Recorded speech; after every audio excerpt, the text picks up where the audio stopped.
the injection. Asa? Sa hospital good? Asa kani? No, me. My hand is yay. Why? How does he look in the... Baby. Is he guapo? Yes. Can you kiss the head? Yes. Kiss the head slowly lang. Very good. Slowly lang, ha? Be gentle. When did daddy eat? Because he's hungry. He's hungry. He cannot eat.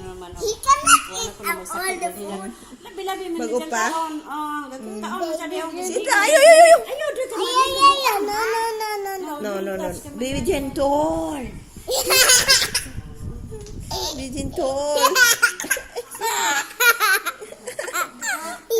Are you happy we already have a baby? No more baby in the tummy. No more baby in the tummy.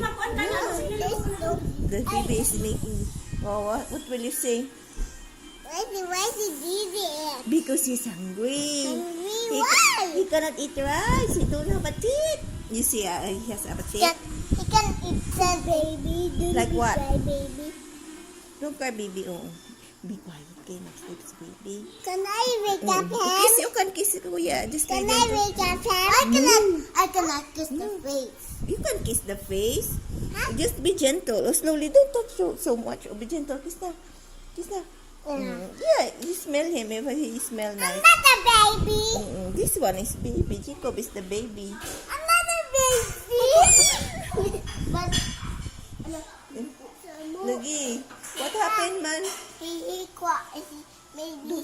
Daddy, no. What happened to your nose? Tell Jacob. Sige na. Don't do that. Don't do that. Don't touch. You can touch but Daddy gently. cannot. How about Didi and her?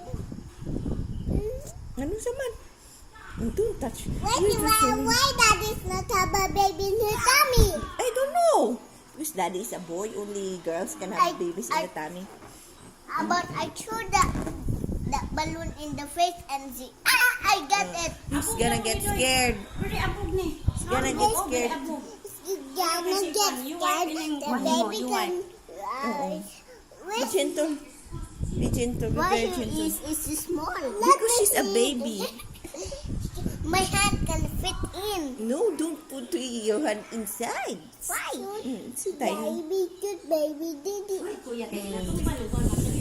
Sige na, sige. Asa? Be gentle, sabi Why dito. we're not gonna get the gloves? Because he's a very sharp hand. He cannot cut his nails pa. Because it's so tiny. Tiny? Oh, he cannot cut his face. What is face? I don't wanna watch your face. No, he's gonna scratch his face because he has a very sharp nails. He cannot cut his nails pa. Tomorrow pa tayo mag-cut nails.